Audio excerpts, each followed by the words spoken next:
I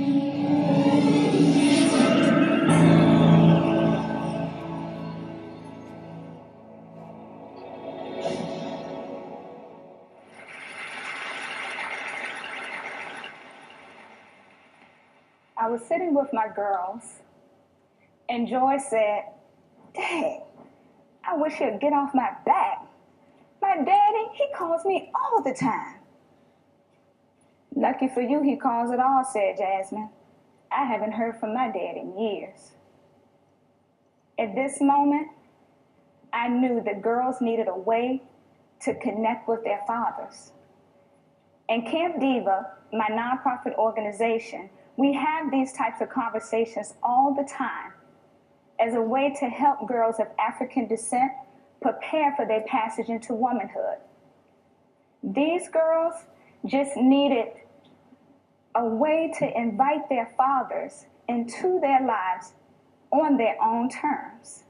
So I asked the girls, how can we help other girls develop healthy relationships with their fathers? "Let's have a dance," one girl shouted, and all the girls quickly backed her up. They started dreaming about the decorations, invitations, the dresses they were going to wear, and what their fathers could and could not wear. It was off and running before I could even blink my eyes. But even if I could have slowed down those girls, I wouldn't have.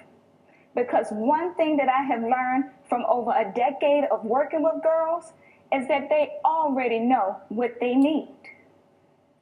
The wisdom lives inside of them. As long as they have infrastructure, mentorship, and resources, they could build what they need, not only to survive, but to thrive. So we had a dance. And girls and their fathers came in multitude. They were dressed to the nine. They acted sweet. They acted silly. They really enjoyed each other's company. It was a huge success. And the girls decided to make it an annual event.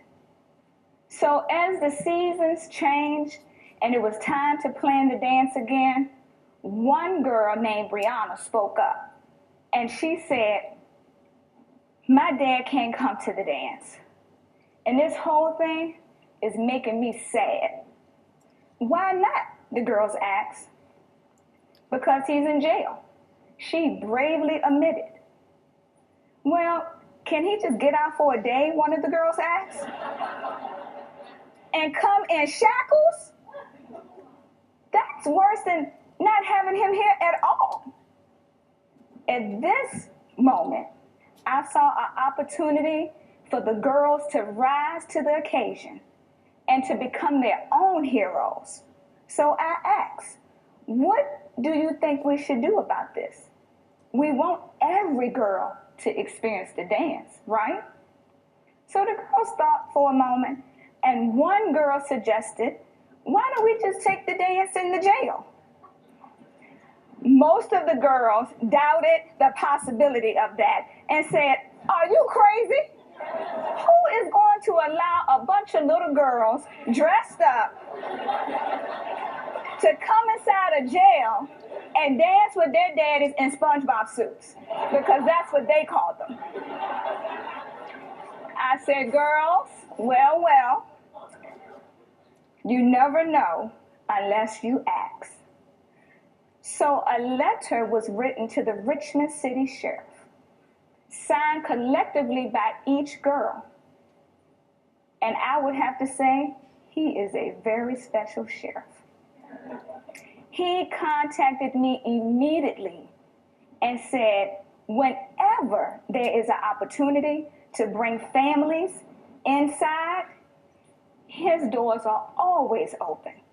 Because one thing he did know, that when fathers are connected to their children, it is less likely that they will return. So, 16 inmates and 18 girls were invited.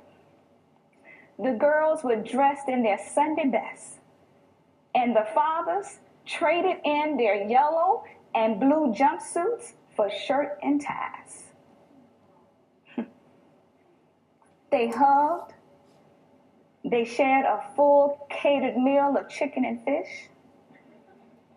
They laughed together. It was beautiful. The fathers and daughters even experienced the opportunity to have a physical connection, something that a lot of them didn't even have for a while. Fathers were in a space where they were able to make their daughter's plate and pull out her chair and extend his hand for a dance. Even the guards cried. But after the dance, we all realized that Dad still will be in jail. So we needed to create something that they could take with them. So we brought in flip cams, and we had them look at the flip cams and just interview each other's, their messages, their thoughts. This was going to be used as a touchstone, so when they started to miss each other and feel disconnected, they could reconnect through this image. I'll never forget that one girl looked in her father's eyes with that camera and said, "Daddy, when you look at me, what do you see?" Because our daddies are our mirrors that we reflect back on when we decide about what type of man we deserve and how they see us for the rest of our lives. I know that very well because I was one of the lucky girls. I have had my father in my life always. He's even here today.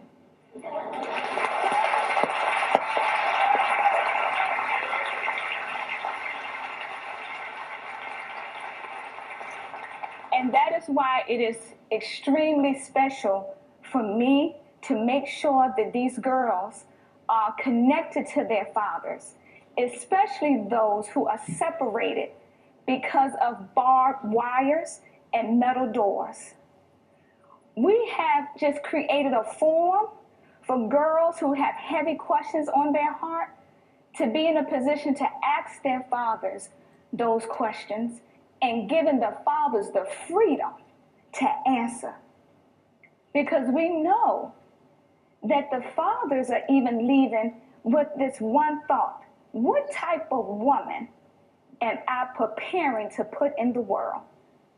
Because a father is locked in does not mean he should be locked out of his daughter's life.